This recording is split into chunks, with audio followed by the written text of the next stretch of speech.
Hi అండి, అందరికీ నమస్కారం. ఈరోజు మా ఇంట్లో సప్త శనివారాల వ్రతం అనేది జరుపుకుంటున్నాము. ఉదయమే లేవగానే పనులన్నీ చక్కగా చేసుకొని మా అమ్మ వాళ్ళు, ఆంటీ వీళ్ళందరూ అయితే చాలా బాగా హెల్ప్ చేశారు. మిడిల్లో మా తోటికోడలు కూడా వచ్చి మంచిగా హెల్ప్ చేసింది. నెక్స్ట్ మా పిండి దీపాలు అనేది నాకు అంతగా క్లారిటీగా చేయడం రాదు, పగుళ్ళు వచ్చేస్తాయి అనేసి మా వదిన అయితే పిండి దీపాలు చేసింది. ఇక్కడైతే బూర్లు అయితే గుమగుమలాడుతున్నాయి. ఇక్కడైతే నెక్స్ట్ బూర్లు గట్రా మంచి స్మెల్ వస్తున్నాయి అన్నమాట. పులిహోర దర్జోజనం, నెక్స్ట్ ఏమేమి వంటలు కావాలో స్వామివారికి అవన్నీ మా అమ్మ వాళ్ళు అనేది ప్రిపేర్ చేస్తున్నారు. ఇక్కడైతే అలంకరణ అంతా పూర్తయిపోయింది. పూర్తయిపోయిన తర్వాత మా వారు నేను అయితే రెడీ అయిపోయి పూజలు అనేది కూర్చుంటున్నాము. తర్వాత నెక్స్ట్ ఏం జరిగిందంటే 8 ఒత్తులు అన్నం చెప్పాను కదా, అది మా వదిన అనేది 8 ఒత్తులు ప్రిపేర్ చేసింది. అంటే 8 దీపాలు.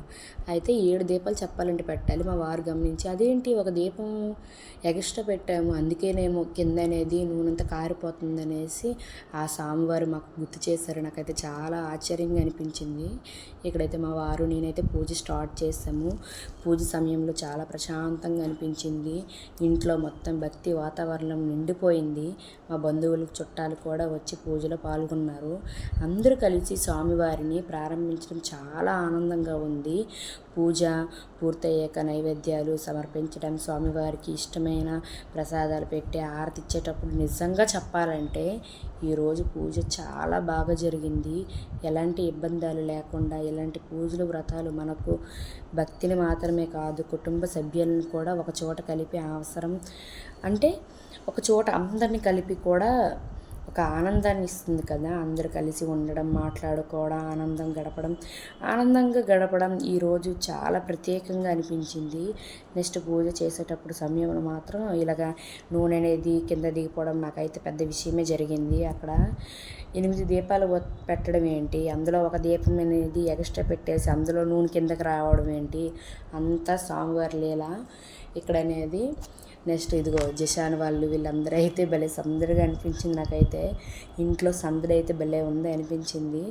ఇక్కడైతే నెక్స్ట్ మధ్యలో మా బంధువులు కూడా వచ్చారు. వాళ్ళు రాగానే ఇల్లంతా సందడిగా మారిపోయింది.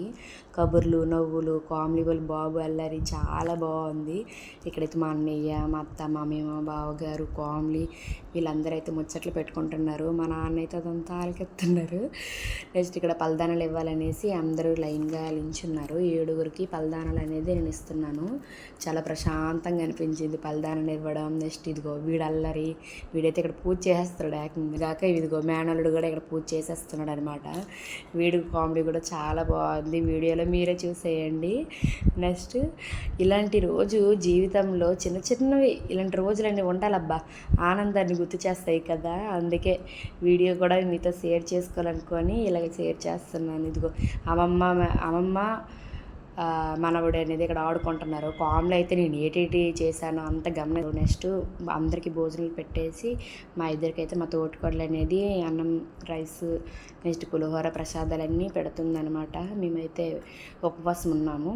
ఇప్పుడైతే ప్రసాదాలన్నీ తినేసి ఇదిగో కబుర్లు అయితే చెప్పుకుంటున్నాం. ఇదిగో వీడు అల్లరైతే మామూలుగా లేదనమాట.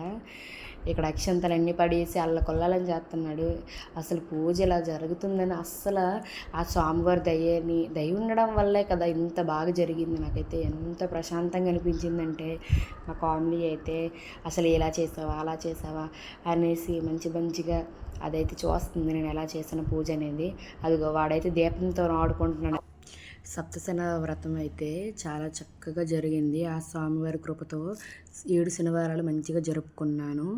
ఈ ఆనందాన్ని మీతో కూడా షేర్ చేసుకోవాలని ఈ వీడియో తీసి పెడుతున్నాను. గోవింద గోవింద ఏడుకొండలవాడ వెంకటరమణ గోవింద గోవింద అంటూ ఈ వీడియో ముగించాను. చాలా బాగా జరిగింది. అసలు నేను ఎలా పూజ చేసుకున్నాను అనేది మీరు చూశారు కదా. ఏదో నాకు తోచినట్టు మంచిగా అలాగా నాకు తోచినట్టు చేసుకుంటున్నాను పూజ అయితే. ఇక్కడైతే ఎంతో ప్రశాంతంగా జరిగింది. సరేనండి, ఉంటాను.